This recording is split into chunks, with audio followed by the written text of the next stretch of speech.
Latsho igwijo le Ekhaya Jikelele ngokumbukeli singena kwiyure yokugqibela yonkqubo kwaye sele sijonge emnyango eneneni asidlali sithunyiwe xa kuthiwe makuphekwe senza njalo de kuphele negoqo oko sithi fa qinisekile nawe apha ekhaya ityiwa yavakala oko kubonisa cake ukuba siyalifezekisa idinga lethu apha ekhaya Jikelele ngoba asinako ukuza siphinde sihambe ngenefatyi isathe gabu.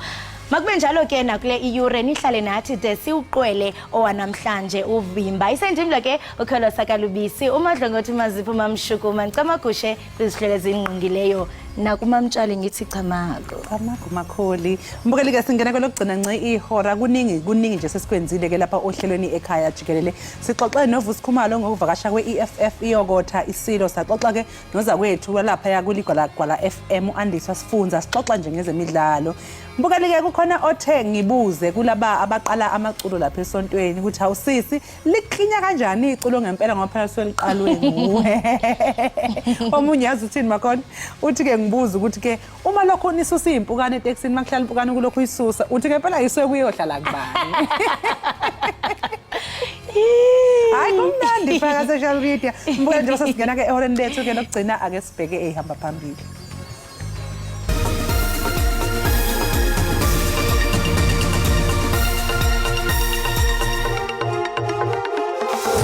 Nabanye bayakhala bathi hey sihlambeni nabazawungena kufanele ungena ngomso abanye abantu kuba nexhala abantwana babaza babeka phi kwakwenzekani kudutyulwe kwasweleka abakhwetha babini enqamakhwe kwiphondo lempuma koloni.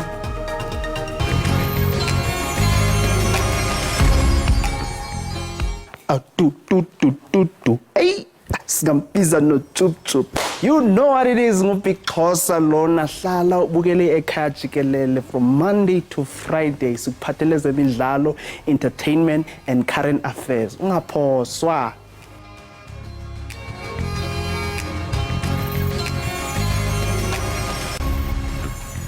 Usapho labakhwetha babini abadutyulwe basweleka bekunye nomntaka wabenqamakho empuma koloni lumemelela kwiarhente zonyanzeliso mthetho ukuba zithabatha amanyathelo ngokukhawuleza ngakwezi zigilamkhuba.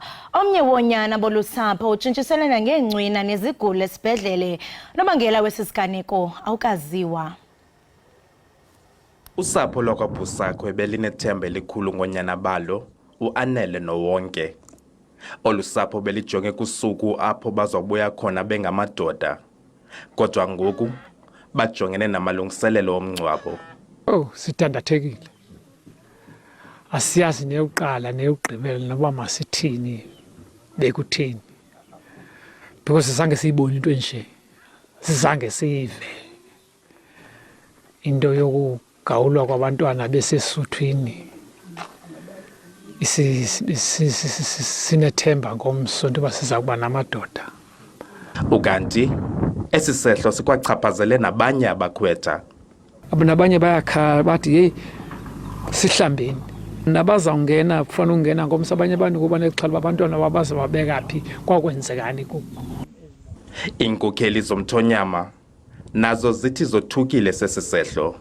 Simele kasimka apha senze arrangement neparents uba ayonda akhonda sinobathatha abantu sibase kuyona at least ebhetele ke kunalemeko kuyiyo.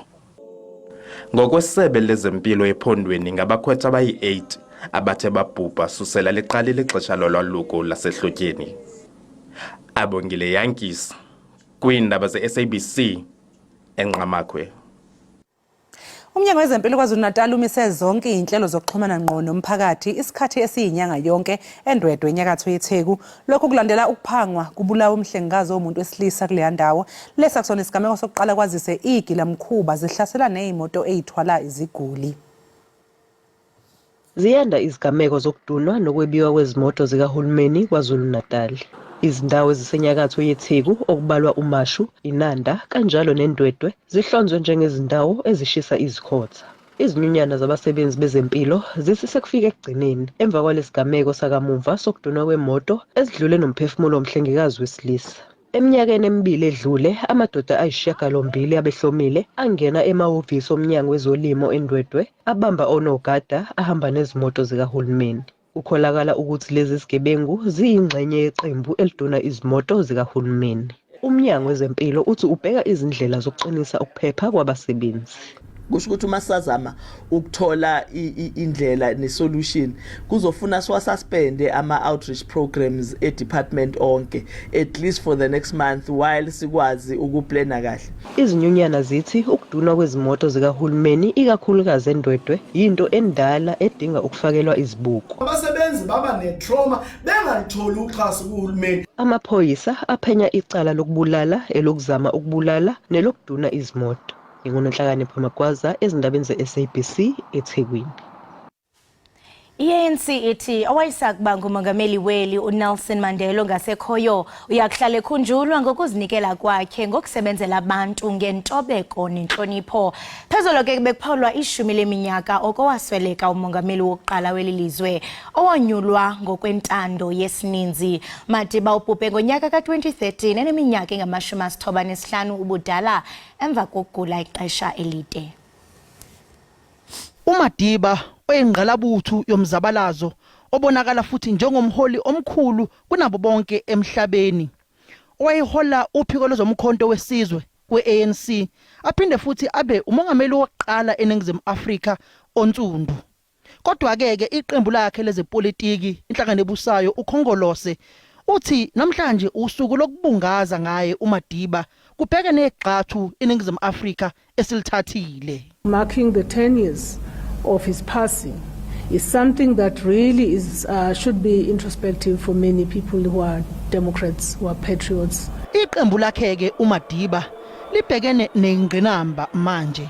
Ukhetho langonyaka ozayo selifaniswa nokhetho lango-1994 lapho uMadiba adla khona ngamalengiso engena njengomongameli waseNingizimu Afrika. Ngonyaka ozayo ke abaningi sebeqagulile ukuthi inhlangano ebusayo iANC angeke kuhambe kahle okhethweni. I don't think that we should try and even compare the period of Nelson Mandela to the period of Ramaphosa in 2023 2024.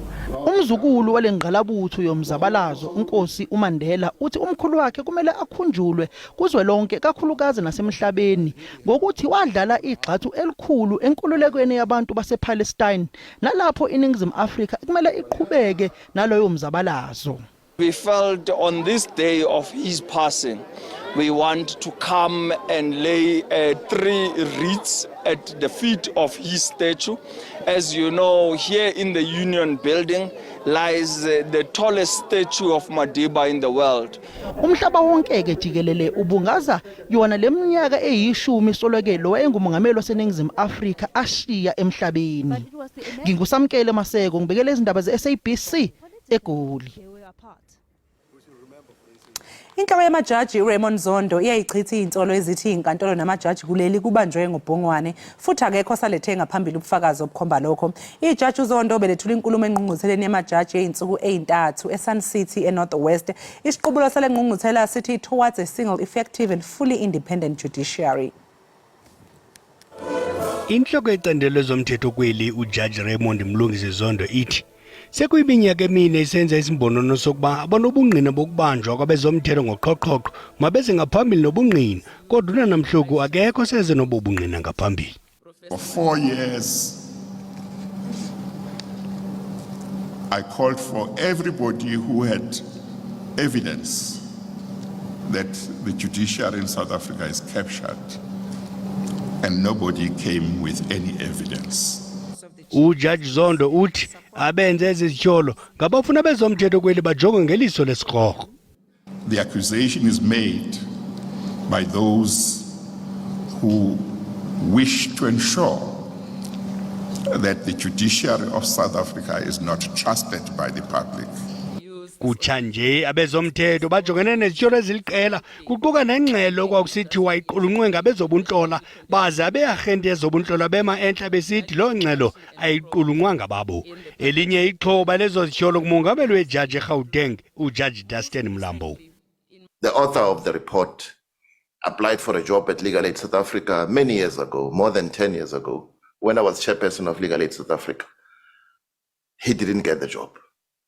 I was not involved in that process in whatever manner, but from that day onwards to date, he continues to accuse me. He's even created a website that hurls insults at me and any other judge who finds against him.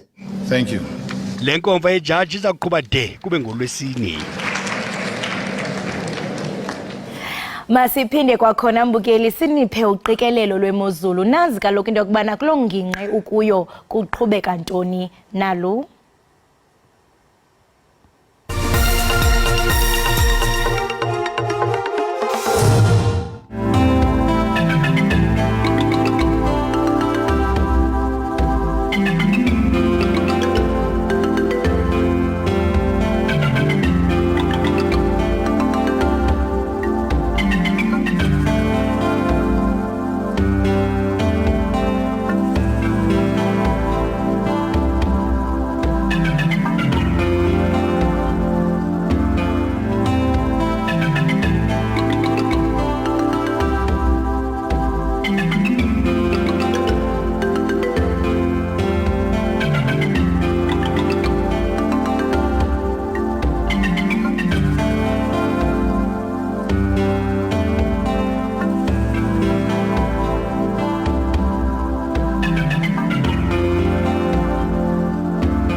Amaqembu asesigabeni seyimfunda makhwela ekuruleni anethemba lokuthi izipho ikaKhisimusi zizosheshe ifike kulonyaka.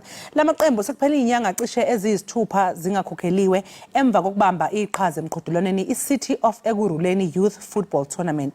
Umdlalo wamanqamu umbukelo lomqhudelwano wadlalwa mhla ziyi-16 kuNhlangulana enkundleni yaseTsakane nonyaka. Ngeshwa ke Nkosi yami kuze kube namhlanje amaqembu lutho ukuthi akhokhelwe. We played a tournament that was hosted by City of Ekuruleni, partnership with Safa Ekuruleni Regional League. And then we went, and then they just promised us to wait, we'll get our money. And then after that, after 2 weeks, they just give us a letter that says the process of paying it will delay. They said that we must just wait a week, we'll receive our money. Very, very frustrating. The players are calling every now and then. We are even scared now that we might not play the next tournament. There are no funds, there's no trust anymore from the players. You know, people will come and rip you apart because of this situation. They are being pushed now because of this situation.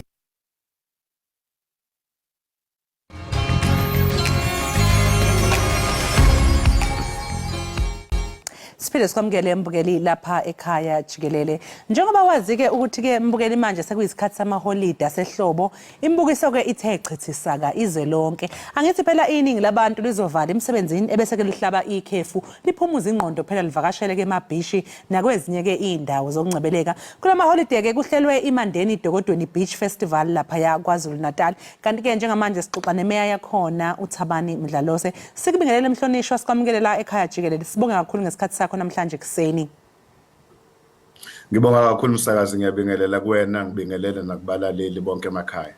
Besacela nje uqale usichazele emhlonishwa ukuthi yini iMandeni Dokodweni Beach Festival, umbukeli nje ongakaze ezwe ngayo. iMandeni Beach Festival, ifestival esizoba nayo mhla ka27 kwamhla ka28 December. Ezobe isebeach la esibizwa ukuthi iseDokodweni Beach. La sobe sihlanganise khona ama-artists amaningi azobezo jabulisa umphakathi wakithi eMandeni namaphethelo kulo lonke izwe liphela. Kanti ke futhi ke le festival inhloso yayo ukuthi sikwazi ukubuyisana ubunye nobumbano kumphakathi yakithi nokuhlanganisa nemindeni, sikwazi ukuthi sihlale ngokuthula, sikwazi ukuthi sijabule futhi ngokukhululeka ezweni lakithi. So ezinye ke zezinto ze-beach Dokodweni Beach Festival izama ukuheha abavakashi ngoba enye ye-event ekhona enkulu la KwaZulu Natal ezobe iveza futhi indawo zokuvakasha ekhona lapha eMandeni ngoba leli beach lethu liphephile, sinalo status sokuba ne-blue flag kule beach. So kuzoba ke namanye kama workshops asobe sikhona ekuthuthukiseni ama-artist akhona endaweni namaphethelo ukuze nawo afike kwizinga lalabo DJ esobe sinabo ngomhla ka-27 mhla ka-28. So sizama ke lapha ukubuyisa ke isimo sokuhlala nenjabulo ukwazi ukuthi umphakathi wethu ihlale ngokuzwana, sine program yethu social cohesion. So inhloso yethu ke yileyo esiyenzayo nokuthi kujabule bonke abantu bakwaZulu Natal ukuthi sibamukele babe khona lapha eMandeni kwi-Dokodweni Beach Festival. Yebo Mhlonishwa, njengoba usho ke nawe ukuthi ke enye futhi indlela zokuheha ke abavakashi ke ukuthi ke beze kulo mcimbi, ingabe ke umcimbi lo singawubona wenzeka ke iminyaka yonke? Lo mcimbi uba khona minyaka yonke yize bese uqale kule minyaka edlule. Njengamanje siyohlala ikhona iDokodweni Beach Festival ezibwazi abantu bakithi lonke izwe liphela eMzansi ukuthi uma befuna ukuzophola KwaZulu Natal sibazi ukuthi sinama beach aphephile nolwandle lethu liphephile, bazi ukuthi bezoncebeleka kuzobe nezinto eziningi zokudlala ama-skate competition, ezokudoba, ama-volleyball nezinto ezifuzelezo. So uma uswazi nje ukuthi kushaya ikhathi kaDisemba ufina ukophumula uza KwaZulu Natal, wazi ukuthi eMandeni wamukelekile. Sinale nhloso noma sinalolu hlobo lwe-festival ebakhona ethokozisa abantu. So izoba khona minyaka yonke ukusukela manje kuya phambili.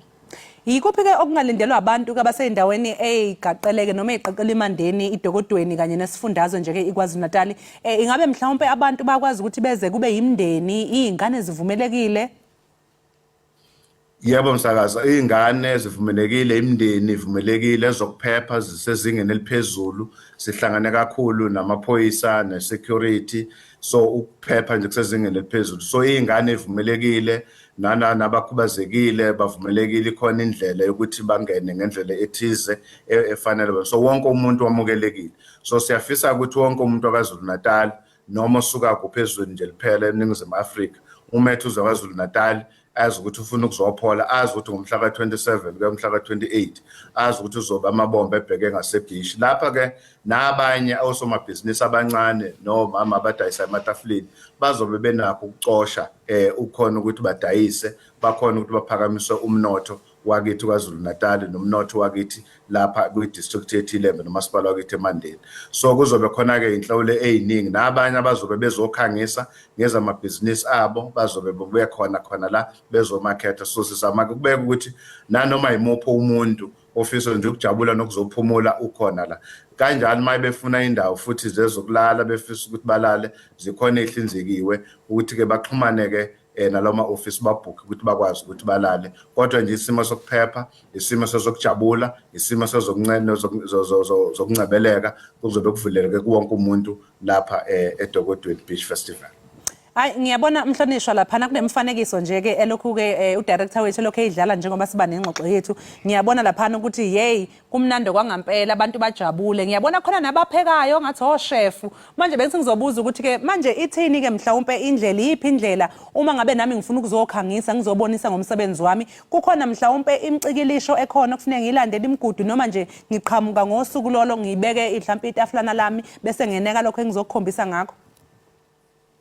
Yebo, noma ngeke kube imicikilisho eminingi, siyasiceleke kubantu abafisayo ukuthi bezoparticipate lapha, noma ngabe uyadayisa noma ngabe ufuna ukubeka istand sakho, ufuna ukwenza ukuthize, uxhumane ne-office lethu lalapha kwamasipala seMandeni lawa economic development ukuze bezokwazi ukukunika i-permit ukuze nokudla okudayisayo sikwazi ukuthi sesicheckile sakuthola ukuthi kusesimweni esikahle singadayisi izinto ezingekho esimweni ingakho ke sithi ke abadlule lapha eofisini babhalise mase bebhalisile bayayithola ipermit yokuthi bakwazi bathola istand yilokho akudayisayo azobe kudayisa yilowo osuke efuna ukumakhetha akwazi ukuthi ubeka kuphi istand istand sakhe noma iflag lakhe akumakhethayo akwazi ukuthi athole ispot azobeka kusona ngoba umsakazi uma kuwukuthi sizolinda usuku lomcimbi sizoba nengxaki yokungakwazi ukuthi sicontrole isimo sebebaningi abantu uthola ukuthi bese bangazuthi abantu bakithi bayaphoxeka siyafisa ukuthi lokho bakusukumele kusasemanje ukuthi bakwazi ukuthi babhalise ukuthi mina ngifuna ukuzodayisa ngidayisa ukuthi mina ngifuna ukuzokhangisa ibhizinisi lami ngikhangisa ibhizinisi lami ngizobeka lapha isport ngoba imap yonke idesign ezobe ikhona lapha kule beach Dogodweni Beach Festival seyenzekile sekuyazi ukuthi ama sports azobe ekuphi so siyafisa umphakathi wakithi ukuthi kube wona ufika kuqala ukwazi ubhalise ukwazi ukuthi uthole lezo zimo njengana lezo ukuze sikwazi ukuthi umsebenzi wethu ukuthi kufika lelo suku umuntu nje usekhululekile usiyafika usiyajabula nomndeni wakhe nezingane zakhe. Ingabe thini ke mhlonishwa mhlambe imininingwane noma umuntu nje ofisayo ukuthi ahambe mhlambe khona lapho angangena khona ukubona ukuthi ke mhlawumbe imapha amaciko azobe khona ezonandisa kanye nemininingwane ukuthi kungenwa mahala noma kuthengwa amathikiti imininingwane efana njengaleyo. Yes amathikiti ayakhona ayadayisa kanjalo futhi akhona azobetholakala khona futhi esangweni siyafisa ukuthi kodwa kube kuhle ukuthi abantu bawathenge kusase amathikiti ukuze kuvimbekeleke kugwemeke isimo sokuthi kube busy lapha esangweni siyafisa ukuthi bangene la kuma website ethu kaseMandeni eMandeni municipality website bangena ku Facebook page yethu bakwazi ukuthi ba connect kubona bakwazi ukuthi babone ukuthi bangena kanjani yiziphi ezinye izinto nama artist azobe ekhona bazonokubona ukuwabona siyabala nje ama artist azobe ekhona laphana kuzobe khona okhuzani ogatsheni bazobe bekhona i-ticket le VIP njengamanje kusho ukuthi i-ticket elikhulu kakhulu liyadayisa lu 400 rand kanjalo li general lu 150 siyafisa ukuthi bakwazi ukuthi bathenge lokho ngokukhulu ukusheshsha angaze aphela amathikiti ukuze ukuthi makufika usuku umuntu engabe sabinenkinga yokuthi aphoxeke. Yebo mhlonishwa sasiphetha nje ke mhlawumbe yini into enizoyenza uqinisekisa mhlawumbe ezokuphepha ngoba phela kuyaziwa ukuthi hey bakhona ogalakajana abathatha nje ama chance mangabe ke kuyimicimbi enjengalena abafuna ukuzoqola abantu. La eMandeni sinohlelo lwethu sine department edila ne-security kanjalo siba ne-meeting yethu esibizwa ukuthi section 4 hlanganisa amaphoyisa SAPS nalo lonke uhlobo lwephoyisa olukhona eMningizimu Afrika ukuthi likwazi ukuthi lo mcimbi nje basuhlelo ube nokuphepha ukufika kwabantu ukuhamba kwabantu ukuphatheka kwabantu during umcimbi nezindawo ezakhele zona lezi indawo yaseDogodweni Beach eindawo zokulala indawo zokuhlala lapho bezobe behleli khona ivakashi zethu siqinisekisile futhi indawo zokuphepha so emgwaqeni siqinisekisile indaba zokuphepha ngezinga eliphezulu kakhulu so sine private security ezobe khona kuba amaphoyisa azobe ekhona khona nje emcimbini azobe visible ekhona nakhona futhi egateini kuzobe kuqinisekisiwe siyabacela ke igebengu noma mhlambe lezo nzolabo ecabanga ukuthi zingase ithatha ama chance sithi kubona kuzobe lungafakwa lubuya nodaka amaphoyisa azobe ngomumo kanjalo nasemgwaqeni abezayo beze bahambe kahle ezokuphepha amaphoyisa ethu omgwaqo azobe esesimweni even imoto abavakashi bethu beze lapha zizobe egadwe ngezingosolokhosi ngiyafisa futhi ukuqinisekisa umphakathi wakithi ukuthi le event njengoba sike saba nayo eminyakeni edlule akukho la sike sa recorda khona noma kwabikwa isimo sokuthi kwaba khona ukuphazamiseka ngoba zonke inhlanga zomphakathi zikhona sinama volunteer umphakathi wala eMandeni uzobe ngomumo ukumukela ivakashi nokuqinisekisa ukuthi ivakashi zethu ziphephile nokuthi ke futhi ke nezivakashi mayifika zingafiki ibone iDogodweni Beach Festival kuphela zikhona ezinye indawo zezokuvakasha including Harold Johnson okuneyindawo ezinhle lapha zokuvakasha lapho uzobona khona nezilwane sine nature reserve khona la neyindawo la kwakhona imlando kakhulu kaZulu ikakhulukazi nje uqala kwempi yasesandlwana lapha esihlahleni somnqamla jubu kwi-ultimatum tree kuneyindawo enjalo impi yasendonda kusuka sina Harold Johnson la uthola khona ukuthi sineyindawo eziningi othola ukuthi ezokuvakasha, othola ukuthi kuney'phaphalazi laphana ama-butterfly more than 2,000 ahlukene kuze kufika abavakashi abasuka emazweni angaphesheya ezocoshela lolu hlobo lwe-butterfly esinayo thina lapha eMandeni. Kanjalo nama-trade esinawo, abantu abafuna ukwenza hiking izobe ikhona la. Ziningi nje inhlelo ey'khona. Ngiyafisa ukuthi emaphejini ethu aseMandeni zizobe ivela ezinye iy'ndawo zezokuvakasha esinazo ngaphansi kwaMandeni Municipality nangaphansi kwe-district yethu iLembe, othola ukuthi abavakashi bethu bengakhona ukuthi bayivakashele ngalesi sikhathi samaholide, ukuthi baya kwi-festival sebeyibonile noma sebeqeda i-festival bekwazi ukuthi bayibona. Futhi-ke lapha-ke sinofisho omnandi kabi njengoba kuzobe kukhompyuthwa kudlalwa nendaba zokudoba kanjalo bazobe bekwenza lokho okungenye yey'ngxenye zethu zokuvakasha. Sibonga kakhulu-ke Mhlonishwa ngesikhathi sakho namhlanje. Sengathi-ke nje cha umcimbi lo ungahamba kahle ungabi nayihibe uphinde futhi uqhubeke nje minyaka yonke. Sibonga kakhulu umsakazi nabalaleli bakho bonke emakhaya. Simema yonke iNingizimu Afrika ukuthi ayize la eMandeni ngomhla ka-27, 28. Ayikho enye biggest event ozobe ikhona la ngaphandle kwaleya la eDokodweni. So simema bonke beze bezongcebeleka ngokujabula nemindeni yabo. Siyabonga. Sibonge kakhulu. Umbukeli-ke lowo imeya yaseMandeni lapha eDokodweni uMhlonishwa uThabani Mdlalose. Besixoxisana naye-ke mayelana nefestival iMandeni Dokodweni Beach Festival okuthiwa izoba ngeyi-27 kanjalo-ke neyi-28. Njengamanje ngembukela sinje-ke qu ey'tolo sizobuya emva komzuzwana.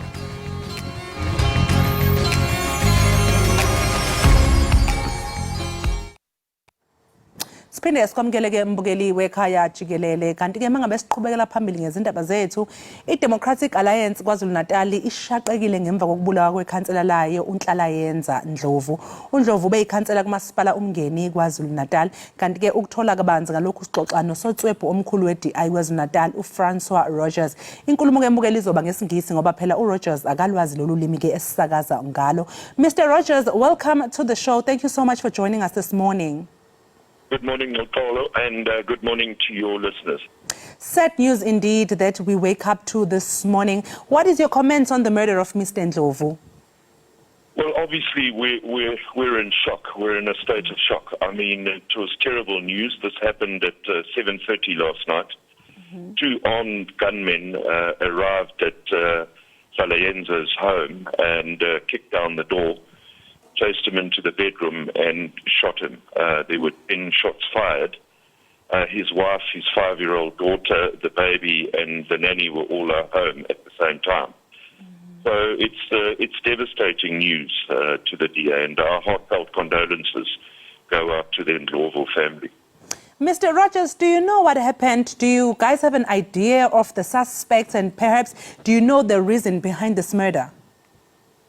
Well, look, what I can tell you is the information is sketchy at this stage, but nobody breaks into a home and shoots somebody, 10 rounds, and it's a robbery. Nothing was removed from the house. So at this stage, we've got to be very sensitive to what the cause was, but it does appear as though there's been some unhappiness about illegal electricity disconnections in some of the homes around the Ngonyama Trust land. So do you think also, judging from what you're saying, do you think then that this is not related to politics? Look, I don't want to speculate, not all at this stage. I think it would be insensitive of me. But if one just looks at what's transpired, and the way that the killing was done, it was a hit, and I think now the South African Police Services must stand up and do its job, ensure the matter is investigated, and those who are responsible are brought to book.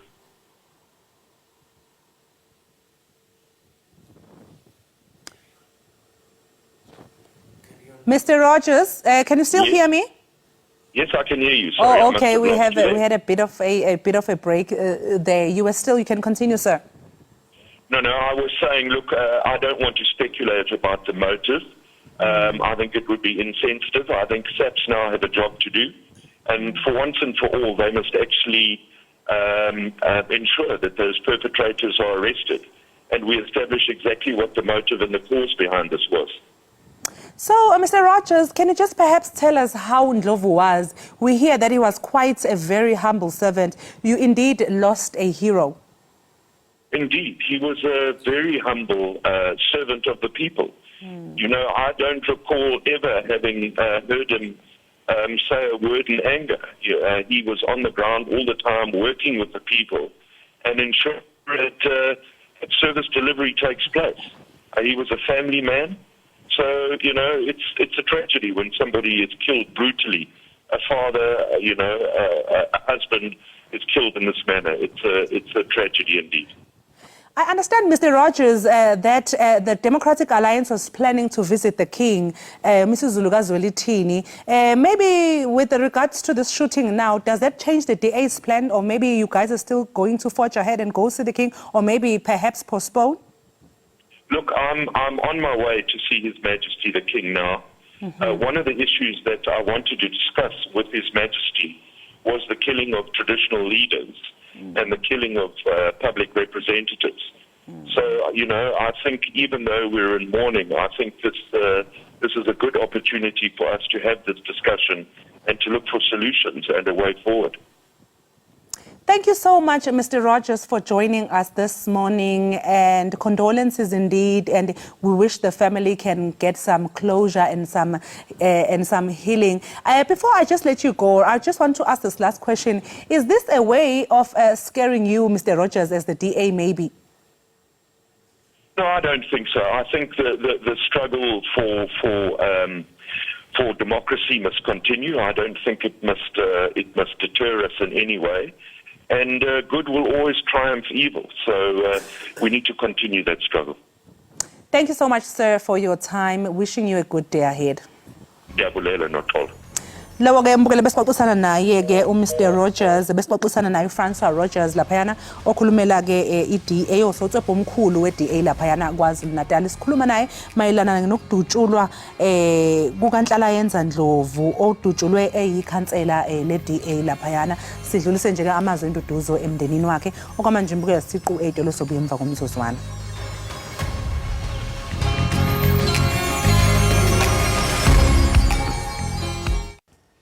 Sibambe ngazibini mbukeli we-Ekhaya Jikelele ngokuba usahleli nathi kanti ke ubusandula ungena ufika sesichwechwela ngasemnyango kanti ngokumbukeli singena kuphononongo lwencwadi.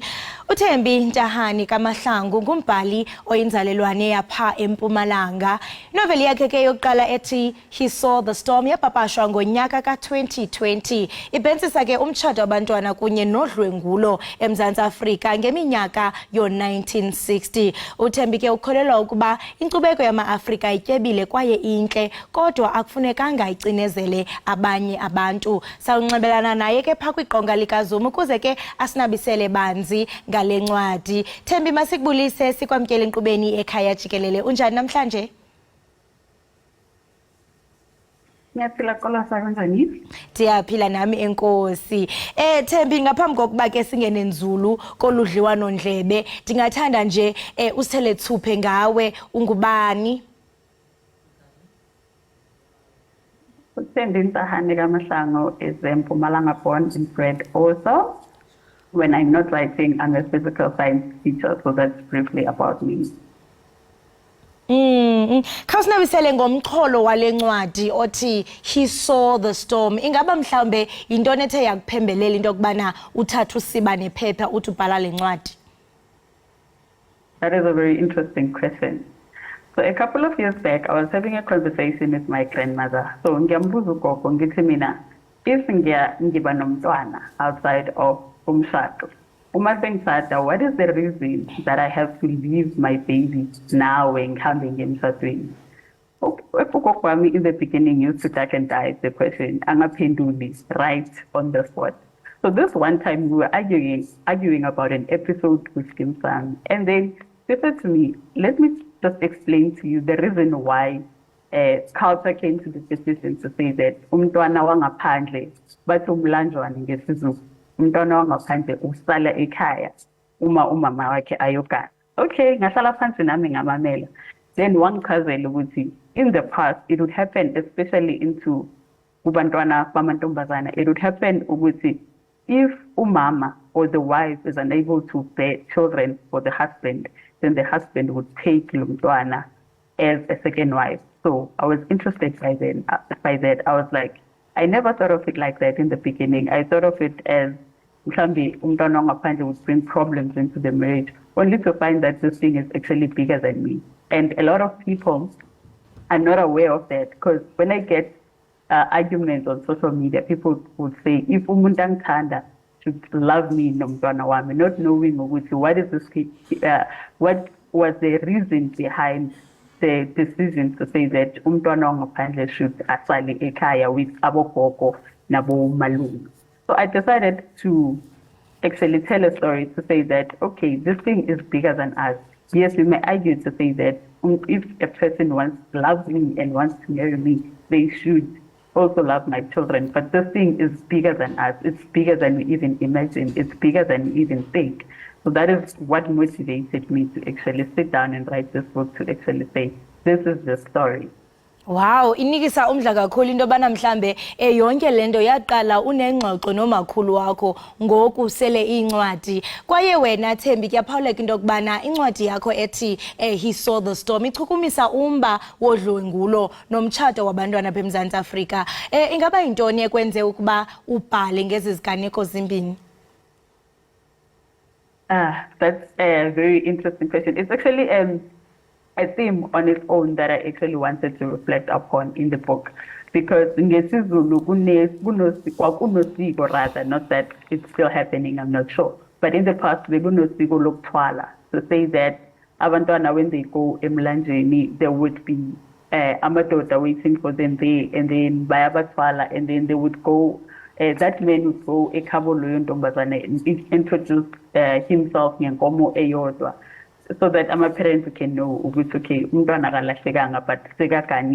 So I wanted to bring that forward to say that this is actually abuse that was hidden behind a culture. To say that in the book, unomtsiwelanga comes into the marriage nomawake unomsebelo, and it happens that when she starts to reach the teenage years, ubaba wake, or rather the stepfather, starts to realize umntwana lo is becoming attractive, obviously because she's growing up, she's starting to develop here and there. So ubaba lo is starting to develop an interest in this child. So umntwana lona is finding herself in a position whereby now she is having sexual intercourse in the stepfather's psyche, in there behind her mother's back. So umamake doesn't know that that is happening to her, and she is unable to actually say that to umamake, because umamake is sick and is unable to bear children to this man.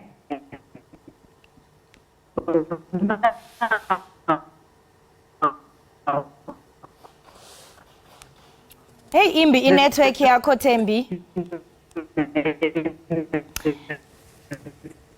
Kuyabonakala nje mbukeli ngathi network kaThembi imbi kakhulu, kodwa ke sizawuzama into bangaba siyilungise. Kodwa ke besikwiziqendu sophononongo lwencwadi apho besiphonononga ke incwadi athe wabe kanti uyayibhala ethi He Saw the Storm. Uyatsho ke mbukeli into kubana konke oku nje kwaqala ngengxoxo nomakhulu wakhe, kwaye ke phakathi kwezinto ababandakanyeka zona yimiba yeyenzeka kudala equka umtshato, ukuthwala. Ebesixelela ke mbukeli ngendlela kanti ethe yabe kanti iphembelela lencwadi yakhe. Thembi usekhona emnxebeni?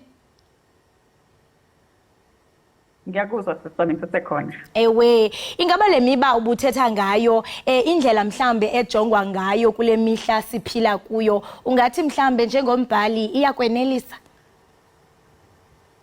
Can you please repeat the question? I didn't get that. Le miba othetha ngayo ethe yaphembelela into kubana ubhale lencwadi, uyatsho into kubana kudala kwakukho isiko lokuthwala apho kwakuthatha intombazana itshatiswe, neminye imiba othe wabe kanti uyayikhankanya ethe yaku-inspirisha to write this book. It's years later now. I mean, looking at these issues that you addressed, would you say mhlambe you are satisfied with how they are addressed? Not really. You know what made me even sad? When I started writing the book back in 2017, after the conversation with my grandmother, I didn't personalize the story. It was just a story that I was writing.